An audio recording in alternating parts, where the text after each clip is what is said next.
Welcome to Science Wala classes. Today we are going to discuss plot. Plot means graph. जब आप graph draw करते हैं उसे हम लोग कहते हैं प्लॉट करना. तो plot of vapour pressure versus mole fraction in A solution. In a binary solution हम लोग बाइनरी सॉल्यूशन को ही डिस्कस करते हैं. बाइनरी का मतलब होता है जब दो कंपोनेंट्स अगर आप मिक्स करते हो एक सॉल्यूशन बनाने के लिए तो हम उसे कहते हैं बाइनरी सॉल्यूशंस. तो वी विल स्टडी टुडे कि आखिर वेपर प्रेशर और मोल फ्रैक्शन के बीच का जो ग्राफ होगा, जो प्लॉटिंग होगी, वो कैसी होगी. सबसे पहला सवाल कि वेपर प्रेशर, पिछले वीडियोज में भी मैंने आपको वेपर प्रेशर के बारे में काफ़ी जानकारियाँ दी कि वेपर प्रेशर जो होता है वो अगर हम लिक्विड की बात करें, हाँ, तो कोई भी सॉल्वेंट हो, लिक्विड हो, जिसमें आप कुछ चीज़ मिक्स कर देते हो, या वाटर हो, अल्कोहल हो, है ना, एसीटोन हो, बहुत सारी बेंजीन हो, टोलुइन हो, बहुत सारी लिक्विड सॉल्वेंट है. They are volatiles to some extent, कोई ज़्यादा कुछ कम.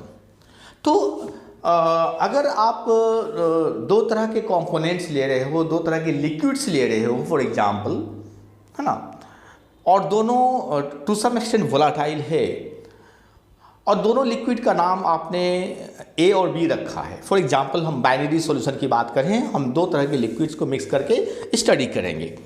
तो सबसे पहले आप ये देखो कि हम अगर ए और बी नाम के दो वोलाटाइल लिक्विड्स की बात करें, वोलाटाइल लिक्विड कंपोनेंट्स की बात करें. कंपोनेंट्स मतलब जब हम मिक्स करेंगे तो जो सॉल्यूशन बनेगा उसका दो कंपोनेंट होगा, एक ए और बी, चूँकि जिसे आपने मिलाया उस कंपोनेंट हम कह रहे हैं.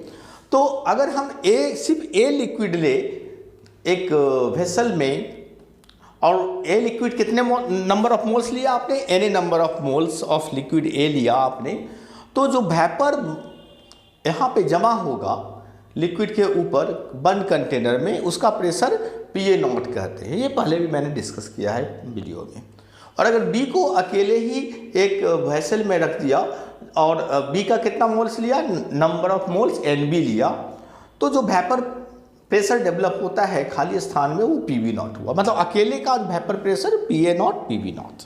जब दोनों को मैंने मिक्स कर दिया, सॉल्यूशन बना दिया, तो दोनों का जब सॉल्यूशन बनाएंगे तो नेचुरली है कि नंबर ऑफ मोल्स कितना हो जाएगा, इसका Na नंबर ऑफ मोल्स लिया, इसका NB नंबर ऑफ मोल्स लिया, तो टोटल नंबर ऑफ मोल्स मेरा Na + NB हो जाएगा. और उस हालात में जब हम P टोटल निकालेंगे तो ये P टोटल क्या हो गया, vapour pressure of the whole solution mixture. देखा जाता है कि जो P टोटल है वो कितना होगा. तो P टोटल जो होता है वो PA0 और PB0 के बराबर नहीं होता है. देखो मैंने क्या लिखा है, P total equal to PA + PB.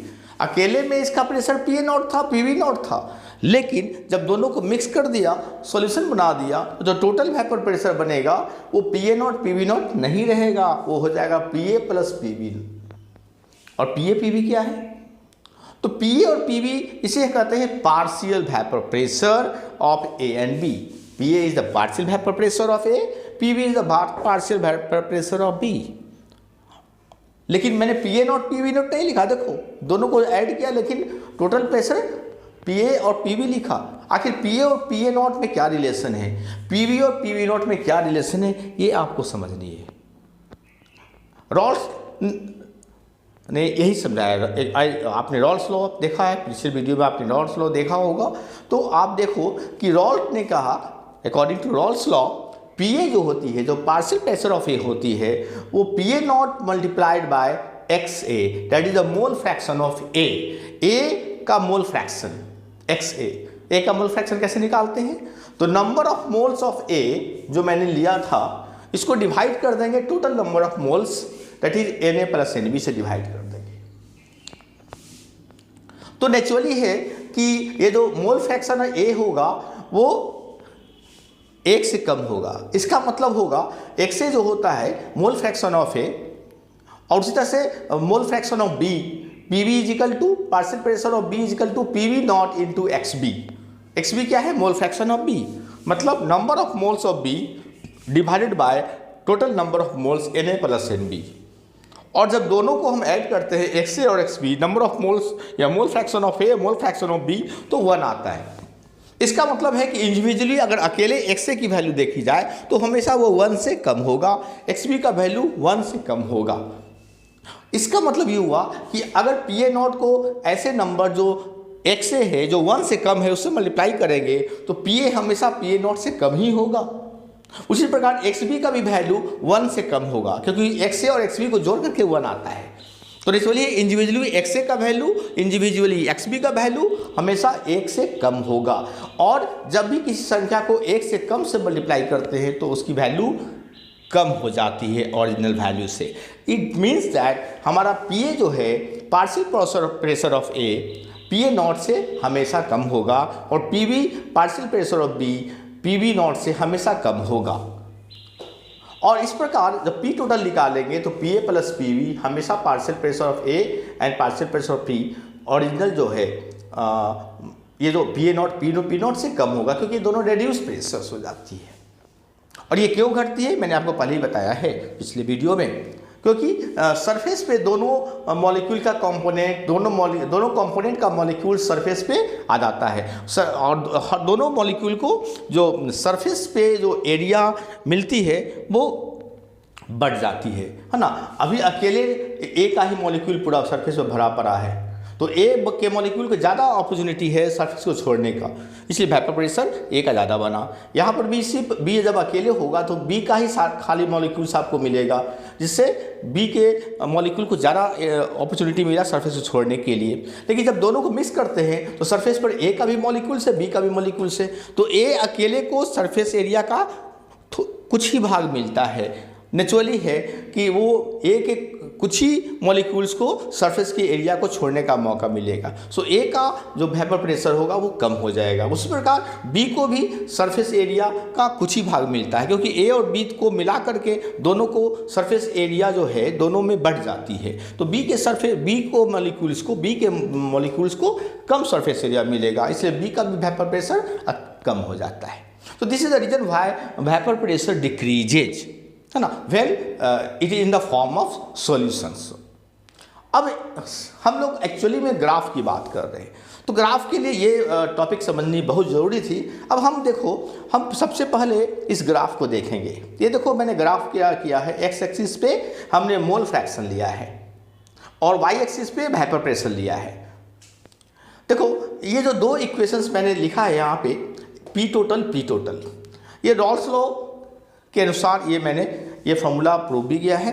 ये देखो पी टोटल इजिकल टू होता है PA0 plus PB0 minus PA0 whole multiplied by XB, मतलब टोटल वेपर जो प्रेशर सॉल्यूशन का होगा वो कितना के बराबर होगा, A का अकेले का वेपर प्रेशर प्लस B का अकेले का वेपर प्रेशर माइनस PA का अकेले का वेपर प्रेशर और multiplied by XB mole fraction of B।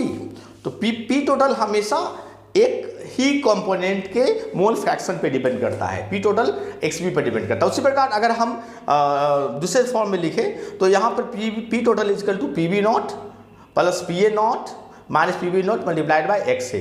तो कुल मिलाकर के अगर आप देखो तो पी टोटल चाहे यहाँ इस केस में किसी एक ही, यहाँ पर पी टोटल XB मतलब मोल फ्रैक्शन ऑफ B पे डिपेंड कर रहा है, और यहाँ P total mole fraction of A पे डिपेंड करता है, किसी एक ही कंपोनेंट के मोल फ्रैक्शन पे डिपेंड करता है।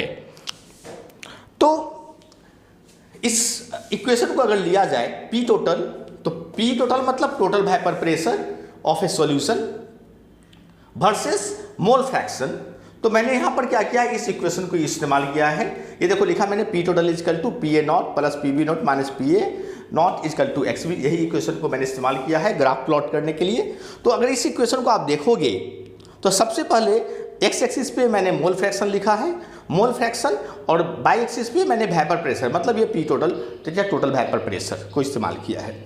अब देखो हम ये मान के चलते हैं थोड़ी देर के लिए कि हमारा जो ए का जो अकेले का वेपर प्रेशर है PA0 और बी का जो अकेला का वेपर प्रेशर है PB0, इस दोनों में रिलेशन क्या है, तो PA0 PB0 से कम है, नेचुरली है, किसी ना किसी एक का तो वेपर प्रेशर कम होगा ही होगा, है ना। तो सपोज हमने माना है कि ए का वेपर प्रेशर कम है, PA0 is less than PV0। तो जब ग्राफ ड्रॉ करेंगे तो वाई एक्सिस पर जो स्केलिंग करेंगे, वाई एक्सिस पर जो स्केलिंग करेंगे तो एक्चुअली अगर PA0 कम होगा PV0 से, तो ये अगर ओरिजिन है, जीरो है, वेपर प्रेशर का जीरो अगर ये बताता है तो PA0 पहले आएगा और PV0 बाद में आएगा, क्योंकि PA0 is less than PV0, simple, okay. और मोल फ्रैक्शन की बात करें तो एक्स एक्सिस में हम मोल फ्रैक्शन लेते हैं। तो मोल फ्रैक्शन जो है, अगर हम इसको XA लेके चले, अगर हम इसको x का मतलब A का मोल फ्रैक्शन लेके चले तो यहाँ पे XA इजिकल टू 1 है और यहाँ पे XA इजिकल टू 0 है। मतलब अगर स्केलिंग करें तो अगर हम यहाँ पे मोल फ्रैक्शन ऑफ B का अगर ले, B का ले, है ना, क्योंकि मेरे इक्वेशन में B है, ध्यान दो, तो हम XB का ही स्केलिंग किया है हमने। यहाँ पर XB कितना है, 0, यहाँ पे 0, और जैसे जैसे आगे बढ़ते जाएंगे 0, 0.1, 0.2, 0.3, 0.4, 0.5, 0.6, 0.7, 0.8, 0.8, 0.9 और फिर 1, XB का वैल्यू 1, देखो यहाँ पे 1 हो गया। तो यहाँ पर XB का वैल्यू 0 है और यहाँ पे XB का वैल्यू 1 है। और जैसे जैसे XB का वैल्यू 0 से आगे बढ़ेगा तो उसी प्रकार चूँकि XA और XB का सम 1 होता है, 1 होता है, तो XB का वैल्यू 0 है तो XA का वैल्यू 1 होगा, इसलिए मैंने यहाँ XA का वैल्यू 1 लिखा है। XB का वैल्यू 0.1 होगा तो XA का वैल्यू 0.9 होगा, क्योंकि दोनों को जोड़ के हमेशा 1 आना है। XB का वैल्यू 0.7 होगा तो XA का वैल्यू 0.3 होगा, क्योंकि दोनों को जोड़ के 1 आना है। और जब XB का वैल्यू 1 होगा तो XA का वैल्यू 1 - 1 0 हो जाएगा। देखो XB का वैल्यू जब 1 हो जाता है तो XA का वैल्यू 0 हो जाता है। तो यहाँ पे बेसिकली हम लोग कंसंट्रेट करेंगे XB पर, क्योंकि मेरे इक्वेशन में XB है, तो XB यहाँ पे 0 है और बढ़ते बढ़ते बढ़ते XB 1 हो गया।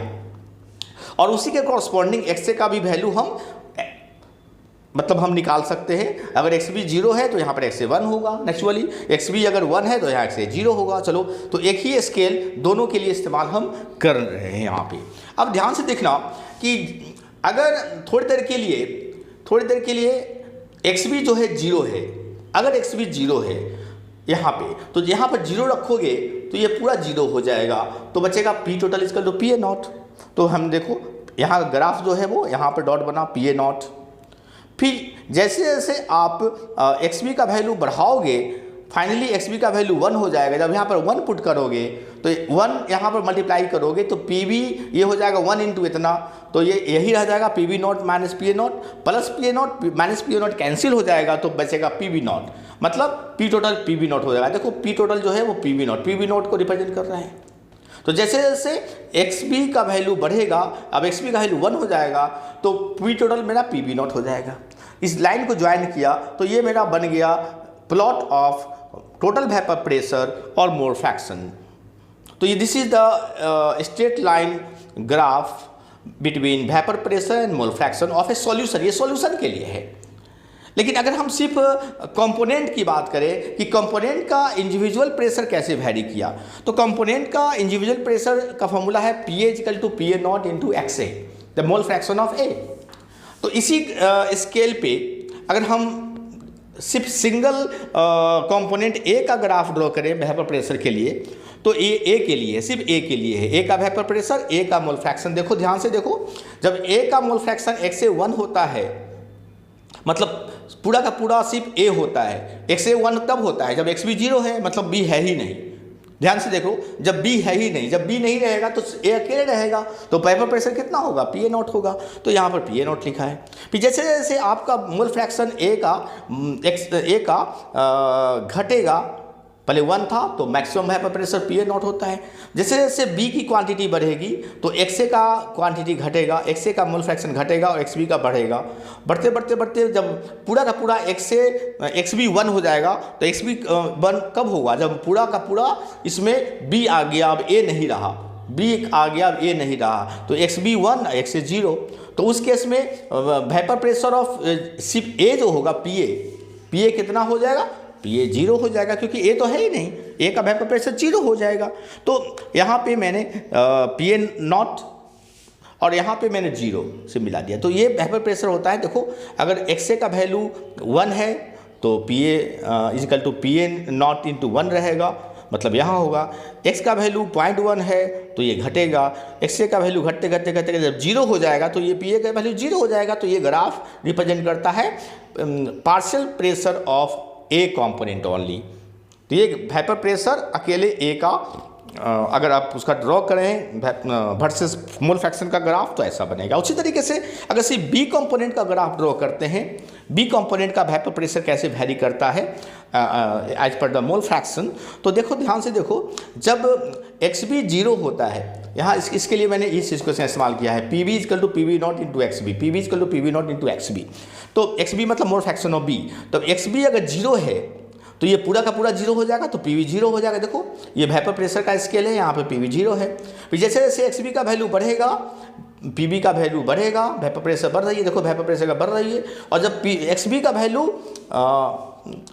वैल्यू यहाँ पे एक स्टेक है, यहाँ पे x से 0 हो जाएगा और यहाँ x से 1 हो जाएगा। यस, तो जैसे जैसे एक्स बी का वैल्यू जो है वो बढ़ेगा, एक्स बी का वैल्यू बढ़ेगा 0 से 1, तो अब एक्स बी 1 हो जाएगा, x से 0 हो जाएगा। तो यहाँ पर जैसे जैसे यहाँ 1 पुट करोगे तो 1 into P B not P B हो जाएगा, मतलब P B equal to P B not हो जाएगा। तो मेरा ग्राफ जो है वेपर प्रेशर ऑफ बी है ना, सिर्फ बी को अगर हम देखें मोल फ्रैक्शन वाइज, तो वेपर प्रेशर बी का इस तरह से ग्रो करेगा।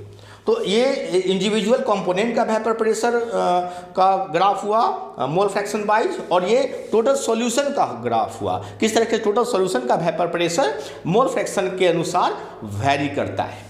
तो दिस ग्राफ्स जो है ये बहुत सारे इंफॉर्मेशन हमें देती है ना, किस प्रकार वेपर प्रेशर मोल फ्रैक्शन पे डिपेंड करता है, टोटल सॉल्यूशन का या एक पार्टिकुलर ए कंपोनेंट का या पार्टिकुलर बी कंपोनेंट का। Hope you must have understood this topic now. Okay, thank you.